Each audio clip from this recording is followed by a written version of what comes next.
Ada hal-hal yang dimulai dalam diam, tapi menggema ke seluruh dunia.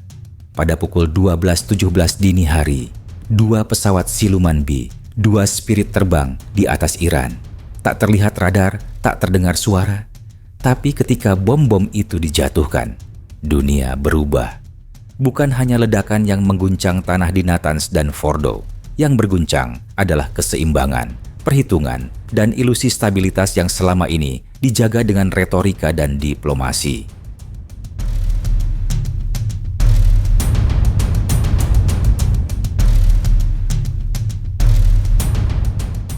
Di Teheran, pagi datang dengan kabar buruk. 2 situs utama program nuklir dihancurkan. Dunia menduga ini operasi gabungan Amerika dan Israel. Pemerintah Iran tidak menyebut siapa pelakunya secara eksplisit, tapi jawabannya datang lebih cepat dari yang dibayangkan.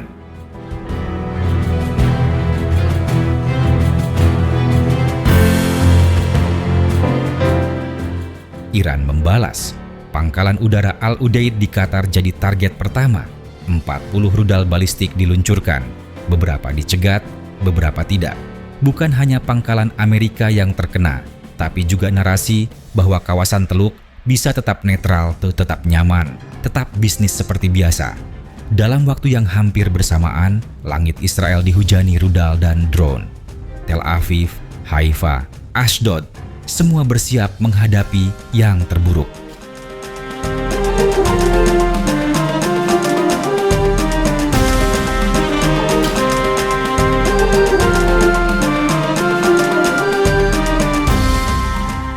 Iron Dome bekerja, tapi tidak sempurna.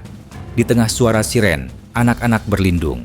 Serangan itu lebih dari sekadar militer. Itu simbol, pesan, dan mungkin juga permohonan. Kami tidak akan diam diserang.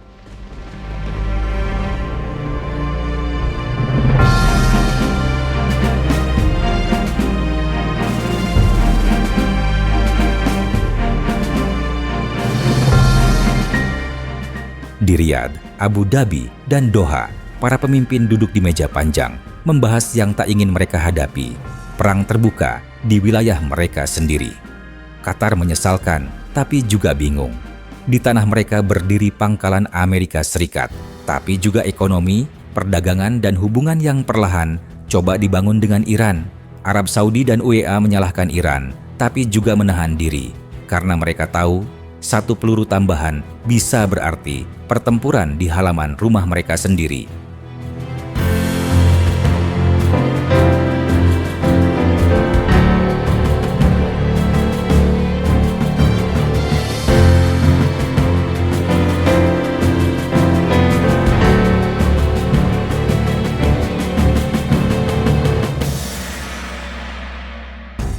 Di Washington, Presiden menyebut tindakan Iran sebagai aksi agresi besar.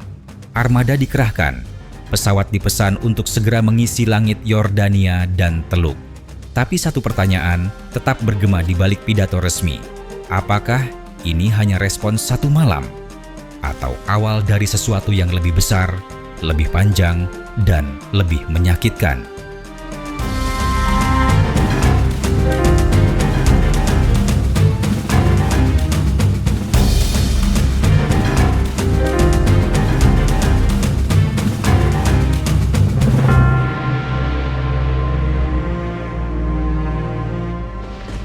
Di Moskow, pernyataannya berbeda. Amerika yang memulai.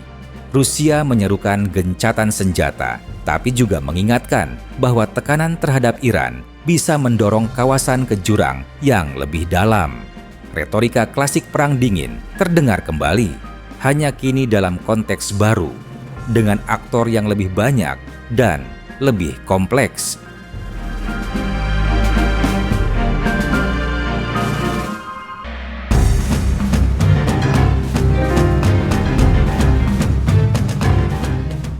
Di New York, PBB mencoba mencari kata-kata yang bisa menenangkan, tapi tak ada resolusi yang bisa memadamkan api ketika bom sudah dijatuhkan, ketika rudal sudah dilepaskan. Yang tersisa hanyalah upaya untuk menjaga agar kebakaran ini tidak menyebar.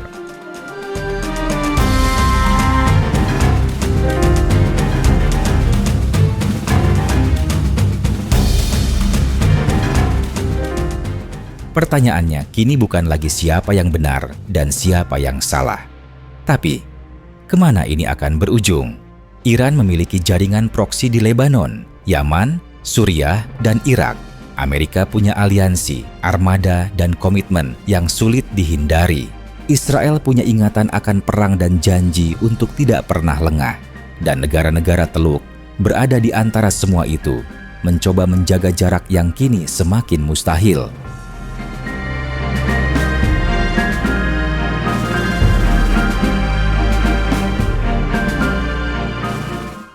Di tempat-tempat yang jauh dari Tel Aviv dan Teheran, dampaknya sudah terasa. Harga minyak melonjak, ekonomi global bergetar. Negara-negara berkembang mulai merasakan tekanan yang bahkan belum mereka pahami sepenuhnya. Inilah wajah perang modern. Tidak hanya tentang medan tempur, tapi juga pasar, jaringan logistik, dan harga pangan di benua lain.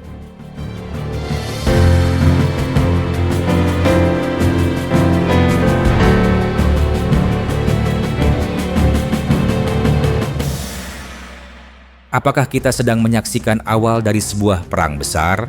Ataukah ini hanya puncak dari siklus ketegangan yang terus berulang? Sulit untuk menjawabnya sekarang.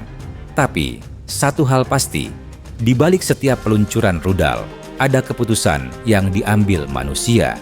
Dan dalam setiap keputusan, ada harapan bahwa masih ada jalan untuk kembali. Sebelum semuanya terlalu jauh, sebelum langit benar-benar gelap, dan tak ada lagi yang bisa memadamkan api.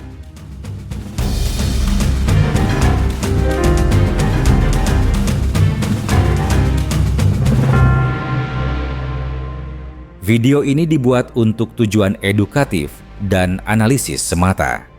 Kami tidak memihak pada pihak manapun, tidak mempromosikan kekerasan, dan tidak mendukung perang dalam bentuk apapun.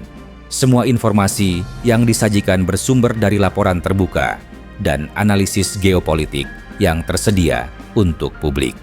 Tujuan kami adalah memberikan pemahaman yang seimbang tentang situasi global agar masyarakat dapat berpikir kritis dan bijak. Perdamaian, dialog, dan diplomasi adalah jalan terbaik untuk menyelesaikan konflik.